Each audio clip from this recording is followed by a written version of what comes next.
Assalamualaikum warahmatullahi wabarakatuh. Tentang kisah Nabiullah Ya'qub alaihi salatu wassalam. Nabiullah Ya'qub alaihi salatu wassalam disebutkan di dalam Al-Quranul Karim 16 kali.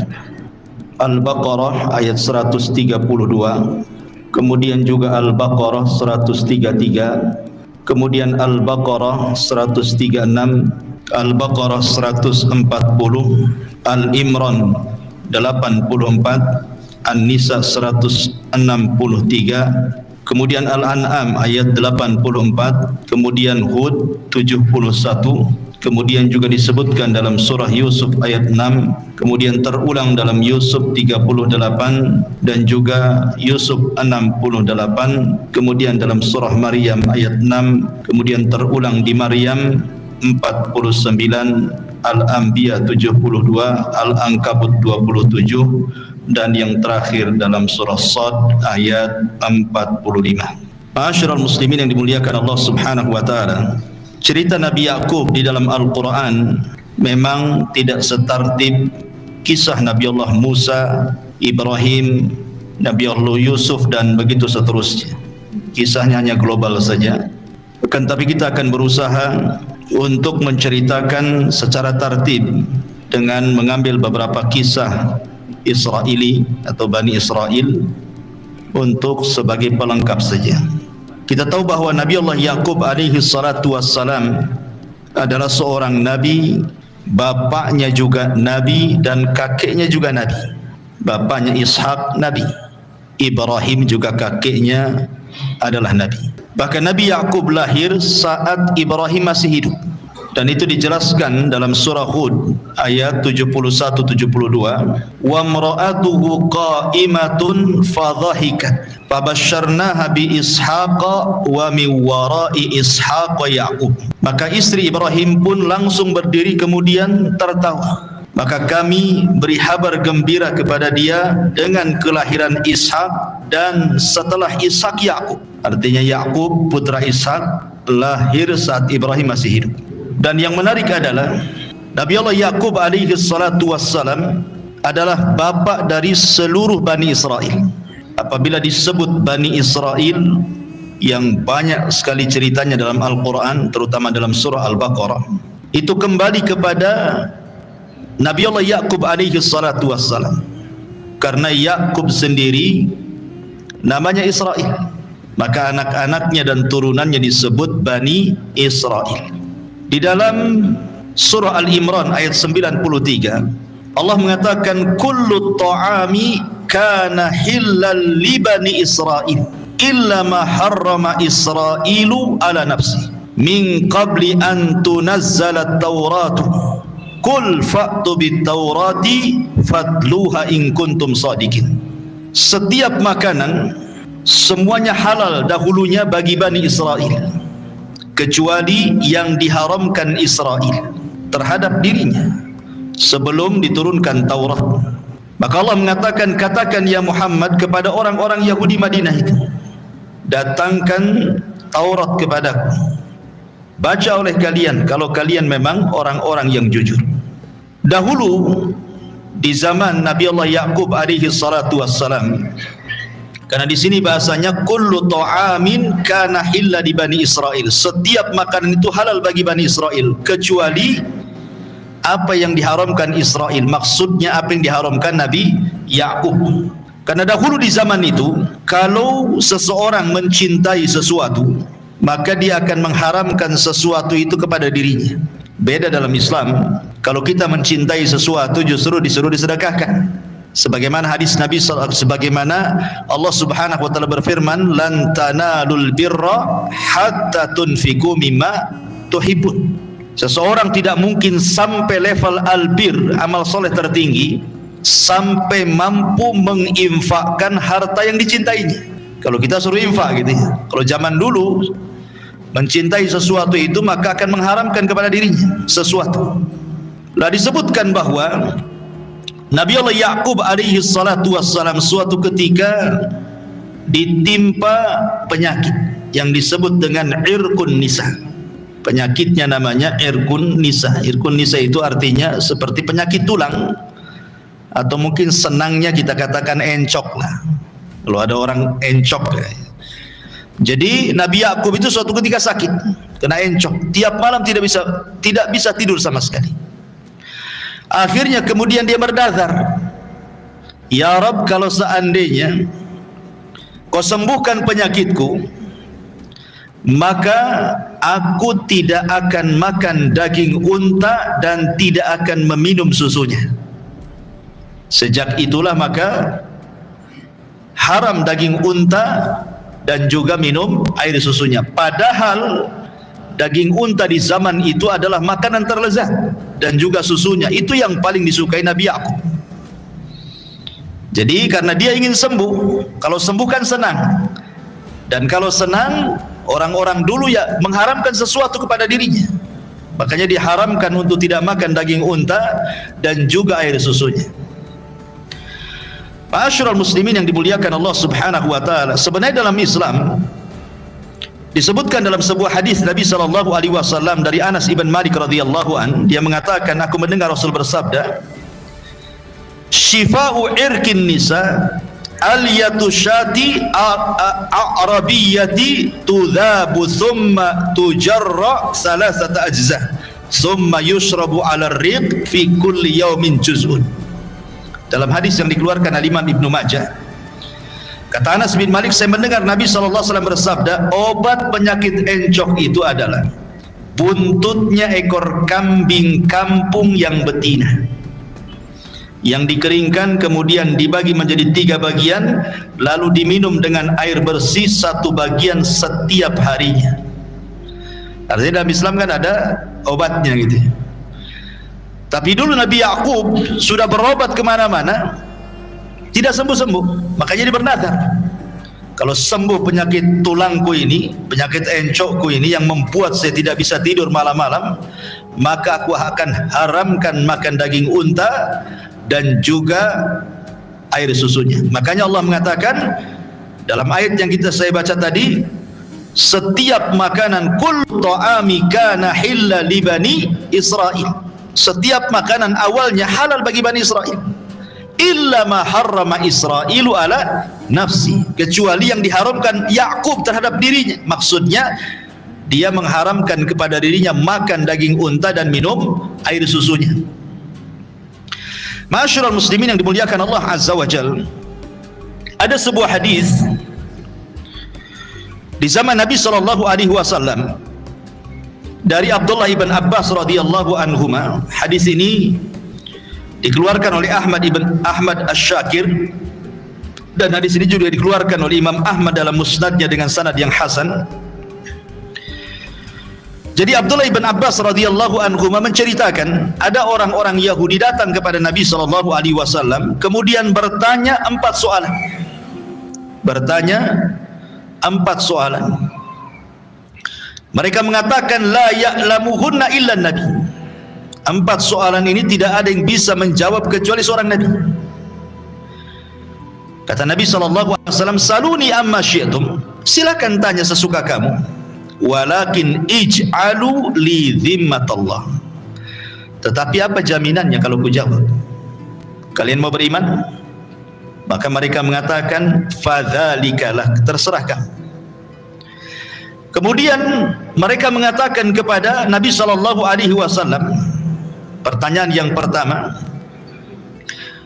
tentang masalah di sini, hal ta'lamuna anna Israila, maksudnya Ya'qub alaihi salatu wassalam, Ketahuilah bahwa Israel maksudnya Yakub alaihi salatu wassalam, dia pernah mengharamkan makanan kepada dirinya. Ayyut ta'am harrama Israilu ala nafsi. Kalau boleh tahu wahai Muhammad, apa makanan yang diharamkan oleh Yakub kepada dirinya? Ini pertanyaan pertama. Apa sih makanan yang diharamkan Nabi Yakub kepada dirinya? Kemudian maksudnya sebelum Taurat turun. Kemudian yang kedua, kaifa ma'ul mar'ati wa ma'ur rajuli wa kaifa yakunu dzakar minhu. Bagaimana pendapatmu tentang air sperma laki-laki dan perempuan, kemudian melahirkan seorang anak yang anak ini mirip imma dengan bapaknya atau dengan ibunya? Bagaimana itu bisa terjadi? Kemudian yang ketiga, mereka juga mengatakan, siapa yang menghabarimu tentang apa yang diwahyukan kepadamu? Malaikat siapa? Ya. Malaikat siapa yang menghabarimu tentang apa yang kau sampaikan kepada kami dari wahyu yang sering kau sampaikan kepada kami? Malaikat siapa yang turun kepadamu? Kemudian juga mereka mengatakan, akhbirna kaifa hadan nabil ummi fin naum. Ceritakan kepada kami juga bagaimana kondisi seorang nabi ketika dia tidur. Jadi ada 4 soalan yang ditanyakan orang Yahudi, salah satunya tentang makanan yang diharamkan kepada Israel. Sekali lagi, Israel di sini Nabi Yakub. Dan mereka mengatakan tidak ada yang tahu jawabannya kecuali seorang nabi gitu. Dan mereka siap beriman kalau ada jawabannya. Maka Nabi SAW menceritakan tentang yang pertama, kata Nabi SAW, dahulu Nabi Yakub alaihi salatu wassalam sakit irkun nisa, sakit encok bahasa kita aja tadi. Kemudian dia bernadar untuk diharamkan padanya daging unta dan minumannya.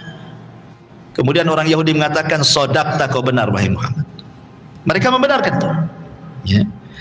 Kemudian kata Nabi SAW, adapun laki-laki dan juga perempuan yang menikah kemudian punya anak, terkadang mirip bapaknya, terkadang mirip ibunya, maka tergantung sperma mana yang mendominasi. Kalau yang mendominasi sperma laki-laki, maka mirip dengan bapaknya. Kalau yang mendominasi sperma perempuan, ya mirip dengan ibunya. Yang bahaya itu kalau mirip dengan tetangganya, itu yang bahaya. Ya. Kemudian yang ketiga, seorang nabi itu memang tidur matanya, tapi hatinya tidak tidur. Kemudian yang terakhir, adapun yang menghabari diriku tentang wahyu adalah Jibril. Ketika yang terakhir Rasul mengatakan Jibril, dia mengatakan itulah malaikat yang merupakan musuh kami, katanya. Karena engkau dapat dari Jibril, kami tidak terima, katanya. Kalau kamu dapat dari Mikail yang menurunkan hujan, kami terima, karena Jibril ini tukang perang, katanya. Karena yang mengadab kaum-kaum dulu kan biasanya ngutus Jibril. Bahkan dalam perang Badar juga Jibril terlibat kan. Akhirnya turunlah ayat kepada Nabi SAW, kul man kana aduwa li Jibril fa innahu nazzalahu ala qalbika biidznillah. Katakan, siapapun yang memusuhi Jibril, maka Jibril telah menurunkan kepada hatimu wahyu dari Allah dengan izin Allah Subhanahu wa ta'ala. Ketika mereka mendengar Jibril, mereka mengingkari janji mereka. Kan di awal mereka mau beriman. Gara-gara kemudian mendengar Jibril, mereka enggak mau, katanya. Itu Jibril musuh kami, katanya. Ya. Tapi syahidnya di sini apa? Kalimat Israel. Mereka kan bertanya, apa makanan yang diharamkan Israel? Maksudnya Israel di sini adalah Nabi Allah Yakub alaihi salatu wassalam. Jadi seolah-olah ketika orang-orang Yahudi di kota Madinah itu kan banyak mengharamkan makanan yang seharusnya halal gitu ya. Contoh umpamanya Allah Subhanahu wa taala berfirman di dalam surah Al-An'am, wa 'alal ladzina hadu harramna kulla dhi dhufrin wa minal baqari wal ghanami harramna 'alaihim shuhumahuma illa ma hamalat duhuruhuma aw al hawaya aw makhtalata bi admin dzalika jazainahum bibaghihim wa anna lasadiqun. Dan kepada mereka orang-orang Yahudi kami haramkan semua hewan yang berkuku, dan kami haramkan kepada mereka lemak sapi dan domba kecuali yang melekat di punggungnya, atau yang dalam isi perutnya, atau yang bercampur dengan tulang. Demikianlah kami menghukum mereka orang Yahudi karena kedurhakaannya, dan sungguh kami maha benar akan itu. Jadi orang-orang Yahudi itu ketika kemudian turun ayat ini, lihat, Allah banyak mengharamkan gara-gara kemaksiatan kalian. Oh bukan, Allah mengharamkan makanan-makanan itu sejak dulu, sejak zaman Yakub, sejak zaman Ibrahim katanya, kata mereka. Maka Nabi SAW mengatakan, dusta kalian. Kalau memang makanan-makanan itu diharamkan sejak dulu, fa'tu bit-Taurah, datangkan Taurat kepadaku. Fa'tuha bit-Taurah fatsluha. Sekarang baca, kamu yang baca, enggak usah saya, kata Nabi. Ketika mereka membaca Taurat, rupanya makanan-makanan itu tidak diharamkan kepada mereka kecuali karena kemaksiatan mereka, bukan karena Nabi Ibrahim alaihi salatu wassalam ataupun Nabi Yakub. Yakub itu hanya mengharamkan daging unta saja dan juga air susunya, tapi setelah turunnya Taurat dimansuh. Tapi mereka ingin berdusta kepada Nabi SAW. Begitulah Yahudi, mereka suka menutupi ilmu dalam Taurat mereka untuk keuntungan dunia mereka. Sama dengan kisah ketika ada dua orang yang berzina dari kalangan Yahudi, kemudian datang kepada Nabi, karena mereka kan masih terikat dengan perjanjian dalam piagam Madinah. Mereka datang kepada Nabi. Kemudian Nabi SAW mengatakan, bagaimana menurut Taurat kalian, ada nggak hukum rajam? Mereka mengatakan tidak ada. Kalau ada orang berzina, kami permalukan dia. Habis itu, setelah kami permalukan, maka kami akan pukul dia, akan didera, akan dipukul saja, tidak dirajam. Datang Abdullah ibn Salam yang sudah masuk Islam, kadzabtum, dusta kalian. Datangkan Taurat katanya. Datangkan Taurat, baca. Ketika baca, jempolnya menutupi rajam. Jadi namanya ini Taurat ditutupi itu kalimat rajamnya, kemudian dibaca, enggak ada kan? Kata Abdullah ibn Salam, kadzabtum, irfa yadaka, dusta kamu, angkat tanganmu katanya. Ketika diangkat, jadi Yakub itu nama lain daripada Israel, itu maksudnya. Nama lain daripada Israel. Maka seluruh keturunan Yakub disebut Bani Israel. Ma'asyiral muslimin yang dimuliakan Allah Subhanahu wa taala, tentang kisah Yakub ini kemarin kita sudah cuplik sedikit ketika kita membahas Nabi Allah Ishak alaihi salam. Ketika kemudian Nabi Yakub alaihi salatu wassalam diperintahkan ibundanya untuk hijrah ke Haran. Haran itu tempat pamannya yang ada di Irak. Berangkat dia ke Haran. Kemudian menemui pamannya yang di dalam kitab-kitab ahli kitab disebut Laban. Nama pamannya itu Laban. Dalam Quran sunnah tidak ada. Dan kita juga tidak perlu kemudian sibuk-sibuk menghafal nama pamannya Nabi Yakub, karena tidak tercantum dalam Quran, dalam sunnah. Ini kan dari kisah-kisah Israiliyah. Kalau hafal, alhamdulillah. Tidak hafal pun tidak ada masalah ya. Karena kita tidak dituntut untuk menghafal kitab-kitab orang-orang ahli kitab. Yang jelas disebutkan nama pamannya adalah Laban. Sebelum dia sampai ke tempat paman yang di Haran itu, kemudian kemalaman di jalan, kemudian dia tidur di tengah padang pasir. Dia letakkan batu, kemudian dia tidur. Kemudian dia bermimpi berjumpa dengan Allah Subhanahu wa taala. Maka Allah Subhanahu wa taala berfirman dalam mimpinya, sa'ubarika 'alaika wa ukthiru dzurriyyataka wa aj'alu hadhil arda laka wali auladika. Allah Subhanahu wa taala kemudian berfirman dalam mimpinya, dalam mimpi Yakub ini, wahai Yakub, saya akan berkahi kamu, saya akan perbanyak keturunanmu, dan tempat yang engkau jadikan tidur itu saya akan jadikan tempat kamu dan semua keturunanmu di situ. Kemudian Yakub pergi. Sebelum pergi, dia tandai tempat tidurnya itu, ditandai kan. ditandai, pokoknya nanti kalau pulang nanti dia akan ke situ lagi. Berangkat dia ke Haram. Sesampainya di Haram, dia berjumpa dengan pamannya dan bekerja menjadi penggembala kambing. Ini menunjukkan bahwa ma min nabiyyin illa wara'al ghanam. Tidak ada satupun nabi kecuali menjadi penggembala kambing. Termasuk engkau Rasul, termasuk nabi. Makanya ada istilah ahli sejarah itu, min ra'il ghanami ila riayatil umami. Nabi itu mulai dari jadi penggembala kambing untuk dijadikan pemimpin umat. Jadi bekal jadi pemimpin itu belajar dari kambing, gitu maksudnya.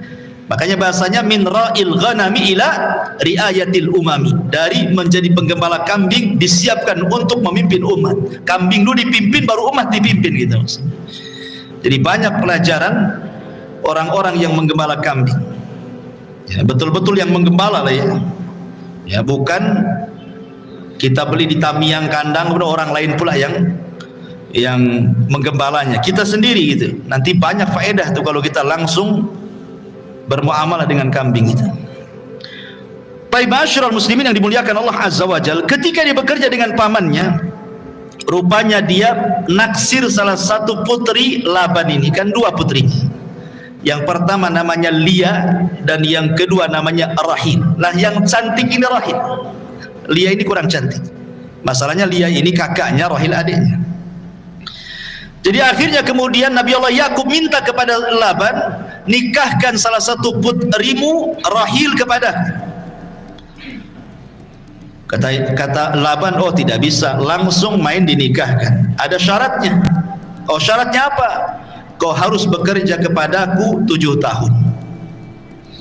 Seorang laki-laki yang gentle, kalau mengejar sesuatu yang diinginkannya, maka dia akan kejar itu. Laki-laki yang gentle kan seperti itu ya. Kalau sudah punya keinginan, kejar. Nabi Yakub alaihi salatu wasalam karena mencintai Rahil, dia mengejar Rahil. Mau 7 tahun lah saya kerja, katanya. 7 tahun jadi penggembala kambing untuk pamannya. Setelah 7 tahun, akhirnya kemudian dia menuntut janji pamannya Laban ini. Kemudian dia mengatakan, wahai Laban, ya ammi, ya, kapan saya akan dinikahkan dengan putrimu ini? Kemudian tiba-tiba Laban mengatakan, baik, saya akan nikahkan engkau dengan putriku, tapi bukan dengan Rahil. Dengan siapa? Dengan Lia. Akhirnya kemudian Yakub mengatakan, ya ammi, ana uridur Rahil, saya tidak mau Lia, saya mau Rahil. Rahil kan cantik gitu. Itulah laki-laki kan. Laki-laki itu kalau mandang perempuan, dia pasti parasnya dulu. Ya kan, parasnya dulu, cantik tidak, gitu bahasanya. Kaya itu nomor berapa? Kalau perempuan terbalik, nggak perlu tampan, yang penting kaya. Itu kalau perempuan. Kalau laki-laki cantik dulu, molek, mau saya. Miskin tidak apa-apa. Kalau laki-laki itu, makanya juga nikmat di sorga, laki-laki itu lebih banyak dikasih perempuan, bidadari. Kalau perempuan tidak dikasih banyak laki-laki, satu saja antum kan itu ya. Tapi banyak kenikmatan yang Allah berikan kepada wanita, karena fitrahnya wanita di dunia saja bukan senang kepada laki-laki saja. Dia suka sandal, suka sepatu, suka tas, suka emas, suka kendaraan, semua suka. Laki-laki itu pakai baju seminggu baru ganti. Ma'asyiral muslimin yang dimuliakan Allah Azza wa Jalla, akhirnya kemudian dia bertanya, kok kamu ingkari janjimu? Maka Laban mengatakan, ya Yakub, laisa min sunnatina. Ini termasuk bukan sunnah kami di sini. An yatazawwaja sughra qabla al-kubra, katanya. Menikahkan adik sebelum kakak, enggak ada di sini. Kakak dulu baru adik. Rupanya sunnah ini pun masih ada di kampung-kampung tuh. Ya kan? Enggak boleh adiknya kawin dulu kalau kakaknya belum kawin, katanya. Ini berlaku nih syariat di zaman itu gitu ya. Oh, enggak bisa, bukan termasuk sunnah kami di sini. Kau harus menikahi kakaknya dulu baru adiknya, gitu. Akhirnya kemudian dia mengatakan, tapi saya mau Rahil. Oh, enggak masalah, kau nikahi dulu Lia, nanti gampang itu Rahil, gitu. Menikahlah dia dengan Lia. Kemudian setelah menikah dengan Lia, dia mengatakan, wahai pamanku, saya ingin Rahil. Maka Laban mengatakan, baik, saya akan nikahkan kau dengan Rahil, tapi tunggu 7 tahun lagi. Kau bekerja 7 tahun lagi kepadaku, habis itu ku nikahkan Rahil dengan kamu. Lihat, karena cintanya luar biasa kepada Rahil, disabar-sabari dia 7 tahun jadi penggembala kambing. Coba, akhirnya kan 14 tahun jatuhnya kan, menunggu seorang Rahil harus 14 tahun dia baru mendapatkannya. Tapi begitulah ikhwan, Ma'asyiral muslimin yang dimuliakan Allah Azza wa Jalla. Setelah kemudian 14 tahun lewat, barulah dia menikah dengan Rahil. Dari sini menunjukkan bahwa zaman itu syariat poligami boleh menggabungkan 2 bersaudari. Tapi di zaman kita Islam datang, tidak boleh antajma'u bainal ukhtaini, menggabungkan 2 bersaudari, enggak boleh dalam Islam, kecuali yang satunya meninggal. Nikah dulu dengan kakaknya, meninggal kakaknya, baru turun ranjang ke adiknya boleh. Tapi kalau menggabungkan saat hidup dua-duanya haram, tidak boleh. Tentu karena hikmah yang Allah kehendaki. Bahwa Allah mengatakan tidak boleh antajma'u bainal ukhtaini, menggabungkan 2 bersaudara tidak boleh. Di zaman itu mungkin syariatnya boleh. Ya. Ma'asyiral muslimin yang dimuliakan Allah Subhanahu wa taala, akhirnya kemudian Nabi Allah Ya'qub pun akhirnya melengkapi selama 14 tahun, kemudian digenapkan selama 20 tahun dia tinggal bersama mertua dan dengan 2 istrinya, Rahil dan juga Laban, Lia. Allah takdirkan ikhwatu fiddin yang dimuliakan Allah Azza wa Jalla, Lia ini memiliki 4 keturunan. Memiliki 4 keturunan. Sementara Rahil yang selama ini wanita dicintainya tidak lahir-lahir keturunan. Akhirnya kemudian seorang wanita wajar, dia akan sedih. Akan sedih apalagi dia dipoligami kan begitu ya. Tengok madunya banyak anaknya, pasti tentu seorang bapak akan lebih cinta dengan anak-anak dari istri madunya kan gitu. Seperti kisahnya Ibrahim dengan Hajar. Ketika Hajar punya anak, cemburulah ini Sarahnya. Tetapi cemburunya Sarah ini kemudian meminta agar Hajar dipisahkan dengan dia, menjadi sebuah hikmah. Akhirnya Hajar dipindah ke Mekah. Jadilah Mekah hari ini. Lah ini juga kasusnya sama. Akhirnya kemudian Rahil pun karena dia cemburu dengan Lia, dia hadiahkan budaknya.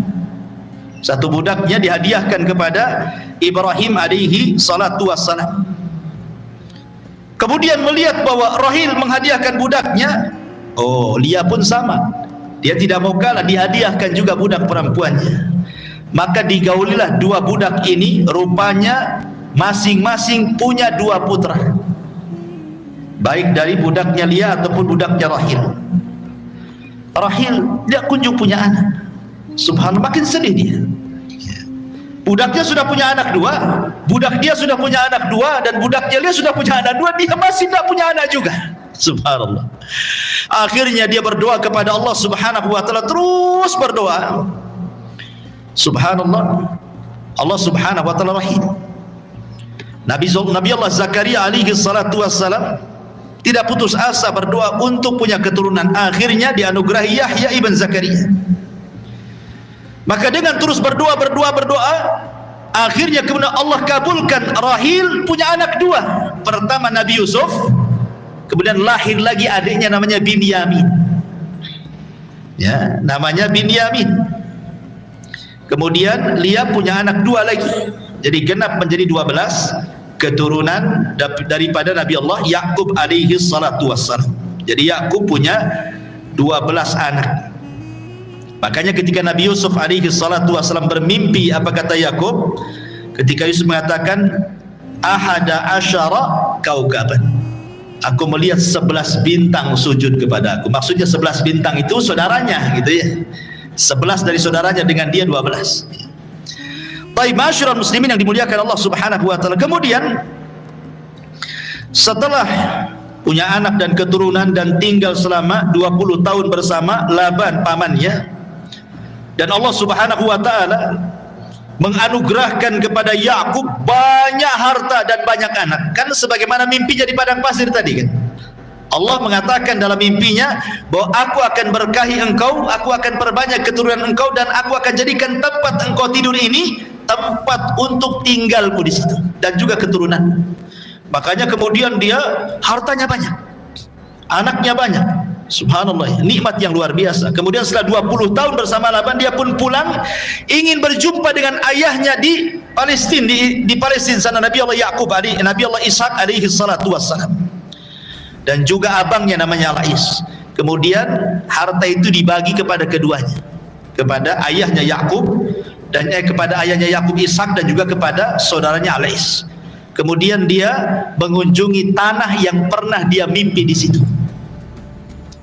Akhirnya kemudian setelah dia kembali dan mendapati tanah yang pernah dia tidur dan masih ada tanda alamatnya, padahal sudah 20 tahun tuh, alamat itu tidak hilang. Itu karena kuasa Allah subhanahu wa ta'ala. Akhirnya kemudian dia pun membuat tempat penyembelihan untuk Allah subhanahu wa ta'ala, tempat kurban untuk Allah subhanahu wa ta'ala yang disebut dengan Baitu Il, rumah Il. Il itu artinya Allah. Berarti kalau diartikan rumahnya Allah, Jibril hamba Allah, Mikail khadimullah, pembantu Allah. Pokoknya kalau ada il itu artinya Allah. Maka Yakub kemudian membangun Baitu Il. Disitulah dia menyembelih taqarrub ilallahi azza wajal, yang kemudian disitulah letak daripada Baitul Maqdis. Dia bangun Baitul Maqdis di situ. Ya, karena Baitul Maqdis sudah terkubur. Dialah yang kemudian meninggikan lagi bangunannya. Ya, Masjidil Aqsa lah kalau sekarang ya. Itu ditinggikan lagi dan menjadilah tempat ibadah Yakub dan seluruh keturunannya di situ. Kalau kita sedikit cerita tentang pembangunan Masjidil Aqsa, ikhwatul fillah muliakan Allah Subhanahu wa taala. Sedikit kita melenceng sedikit, enggak apa-apa, masih ada kaitannya di sini. Ada yang mengatakan bahwa Masjidil Aqsa itu yang membangun adalah malaikat yang pertama kali. Tetapi pendapat ini banyak yang ditolak. Tapi yang betul bahwa yang membangun Baitul Maqdis adalah Nabi Adam alaihi salatu wassalam setelah membangun Masjidil Haram. Jaraknya 40 tahun. Sebagaimana hadis Abi Dzar yang sahih, ketika Rasul ditanya antara jarak pembangunan Haram dengan Baitul Maqdis berapa tahun, Rasul mengatakan arba'ina sanatan, 40 tahun. Haram dulu, setelah 40 tahun baru Aqsa. Ya. Lah kemudian setelah Adam alaihi salatu wassalam, maka Al-Quds itu, Madinatul Quds itu dikuasai oleh kaum yang disebut Yabusiyun. Orang-orang Yabusiyun itu sekitar tahun 3000 sebelum Masehi sampai dari tahun 1550 sebelum Masehi sampai 3000 sebelum Masehi.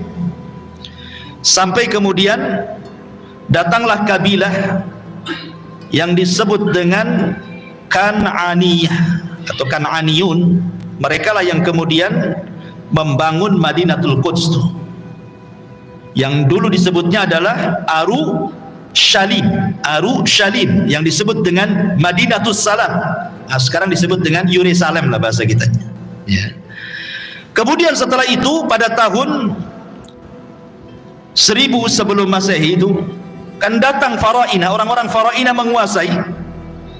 Kemudian setelah itu datang orang-orang Amalikah. Setelah Faraina datang orang-orang Amalikah. Ketika dikuasai Amalikah inilah kemudian direbut lagi oleh siapa? Oleh pasukan Talut, yang ketika itu Jalut kalah dan dibunuh Nabi Daud. Kemudian Daud berkuasa, akhirnya menguasai kembali Madinatul Quds dan melebarkan Masjidil Aqsa, kemudian memakmurkan Masjidil Aqsa di zaman Nabi Allah Daud alaihi salatu wassalam.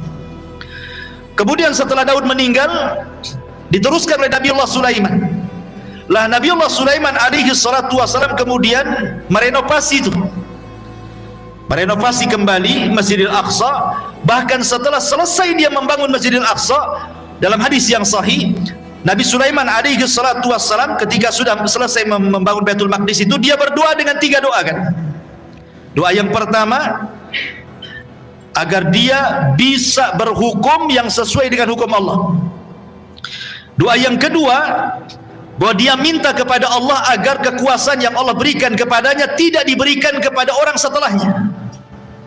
Makanya ketika Nabi SAW dalam sholatnya kemudian diganggu setan, akhirnya dicakik sama Nabi setan itu sampai liurnya terasa dingin di tangan Rasul. Kemudian diceritakan para sahabatnya, kata Rasul, kalau seandainya aku tidak teringat dengan doanya Sulaiman, sudah ku gantung itu si setan itu di tiang masjid. Kan itu ya kata Nabi. Tapi ku lepaskan itu. Kemudian yang ketiga, saya meminta kepada Allah Subhanahu wa taala, siapapun yang datang ke Masjidil Aqsa, dia tidak ada niat kecuali untuk sholat, maka keluar dosanya diampuni seperti anak yang baru dilahirkan oleh ibunya. Nabi SAW ketika bersabda seperti ini, Rasul mengatakan, adapun yang 2 sudah Allah kabulkan. Adapun yang 2 sudah Allah kabulkan.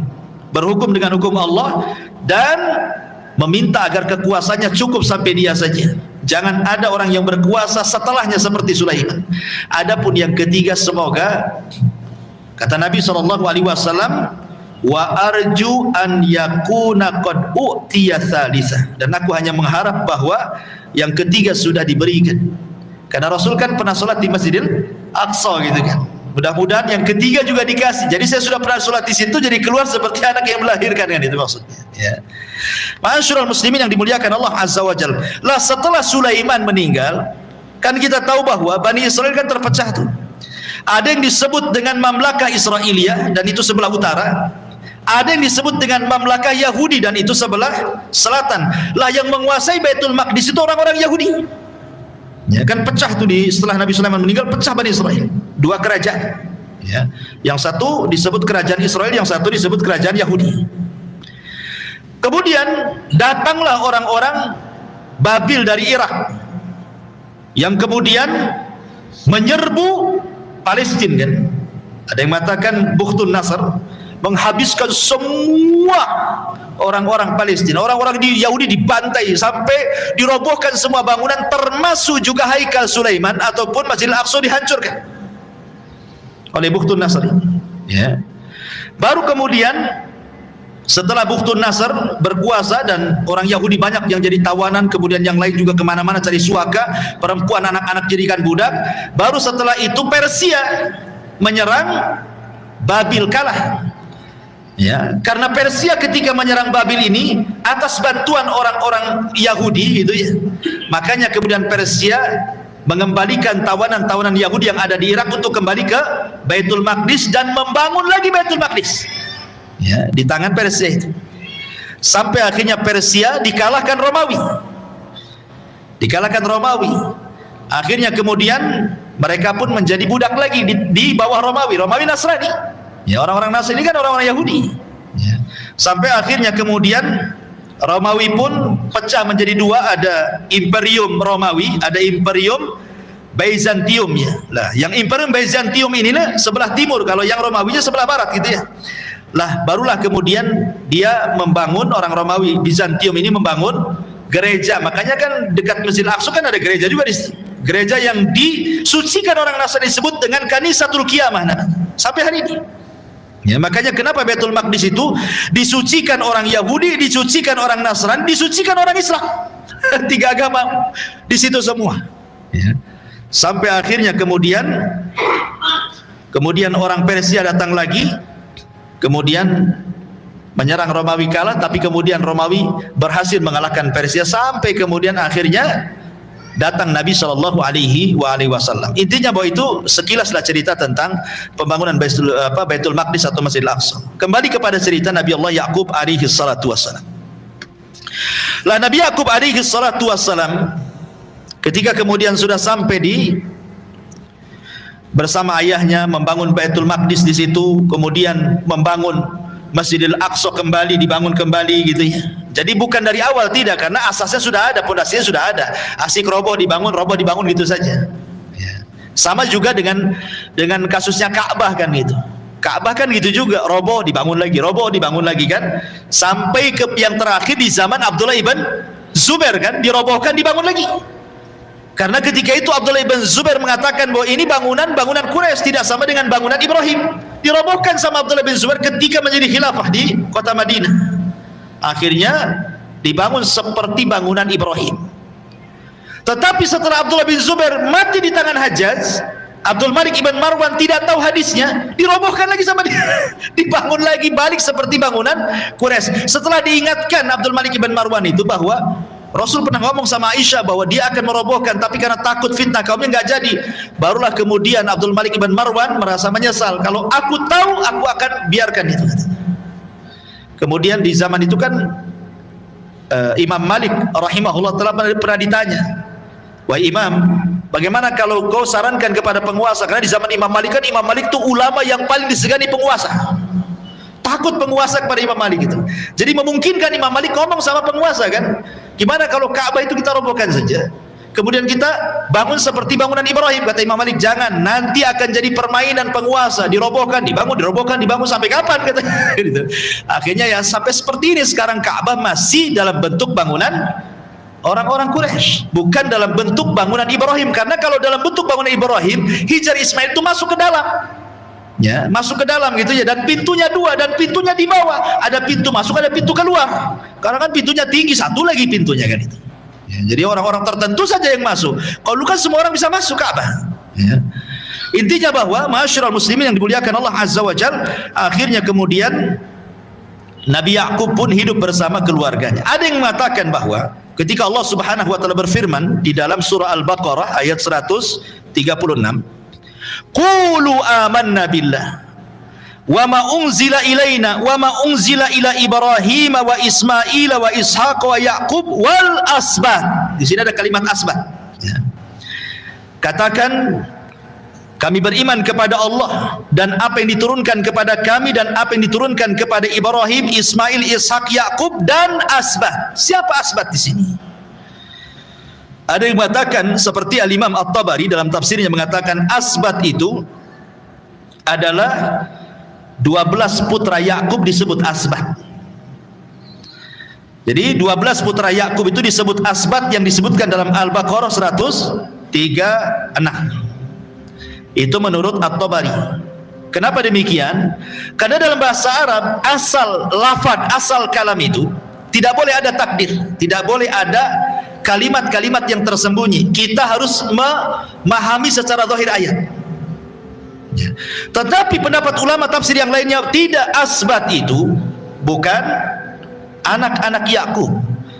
Ya, karena asbat itu adalah kabilah yang banyak melahirkan para nabi. Asbat itu kabilah yang banyak melahirkan para nabi. Menurut para ulama bahwa asbat itu adalah sebuah kabilah Bani Israel seperti kabilah Arab ya Bani Ismail begitu. Jadi melahirkan, dia hanya kabilah yang dalam kabilah itu melahirkan banyak nabi. Jadi ini khilaf adalah apakah asbat ini anak-anak Yakub ataukah kabilah Bani Israel.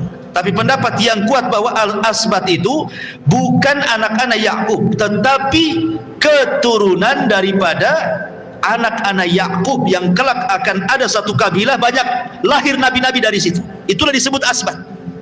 Dengan 3 alasan kata para ulama. Satu, al-asbat itu diambil dari kata-kata as-sibtu. As-sibtu itu adalah anak dari wanita, ibnul bint. Ya. Anak dari wanita, bukan anak dari ibnul ibn gitu ya, bukan anak dari seperti namanya siapa, Hasan Husain. Hasan Husain itu dia nasabnya kan Arab, itu kan dari laki-laki. Arab itu dari laki-laki, harusnya kan ke Ali, ya kan? Nah, tetapi kemudian Hasan dan Husain itu kan nasabnya ke ibu kan, namanya ibnul bint, anak perempuan, anak ibu. Makanya kemudian Hasan dan Husain disebut sibtai Rasulullah, cucu Rasulullah. Kenapa sibtai? Karena dari arah ibu, bukan dari arah bapak. Karena Ali bukan anaknya Nabi, ya, anaknya Abu Talib, ya. Kalau ibnul ibn dalam bahasa Arab disebut hafid namanya, ya. Kalau memang turunan bapak itu disebut hafid, kalau turunan ibu disebut sib. Anak-anak Yakub tidak pantas disebut al-asbat, karena memang turunan daripada Yakub, laki-laki, ya kan? Ini satu bantahannya. Yang kedua, tidak ada dalil yang mengatakan asbat itu adalah anak-anaknya Yakub. Kemudian yang paling kuat dalilnya adalah asbat itu kan banyak para nabi yang keluar dari situ. Sementara anak-anak Yakub itu tidak ada sifat-sifat kenabian kecuali Yusuf. Buktinya apa? Buktinya yang mencelakakan Nabi Yusuf, saudara-saudaranya dicemplungkan ke sumur kan itu. Ada pemikiran untuk dibunuh, ada pemikiran untuk dibuang ke hutan dan begitu seterusnya. Ini bukan sifat nabi, bukan sifat al-anbiya para nabi kan itu. Makanya ulama tafsir mengatakan al-asbat itu yang sahih, dia adalah keturunan Yakub, bukan anak-anak Yakub. Yang nanti ada sebuah kabilah namanya asbat, banyak keluar para nabi dari situ. Itulah yang dimaksud al-asbat pada surah Al-Baqarah 136. Ma'asyiral muslimin yang dimuliakan Allah Subhanahu wa taala. Tetapi kemudian setelah Ishak meninggal dunia, ayahnya, kemudian Yakub pun dikaruniai banyak keturunan. Kemudian terjadilah apa? Terjadilah pembuangan atau rencana pembunuhan kepada Nabi Yusuf alaihi salatu wassalam. Kemudian mereka, saudara-saudara Yusuf itu kan berkilah, dia ngeles gitu ya, bahwa dia dimakan serigala, padahal jelas-jelas dicemplungkan ke sumur gitu ya. Tapi Yakub tahu.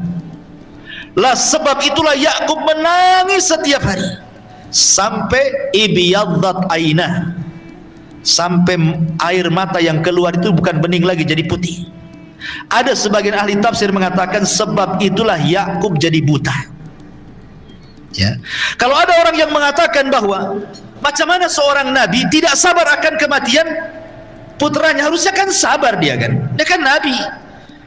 Kok dia kehilangan anak sampai menangis setiap hari sampai kemudian buta umpamanya?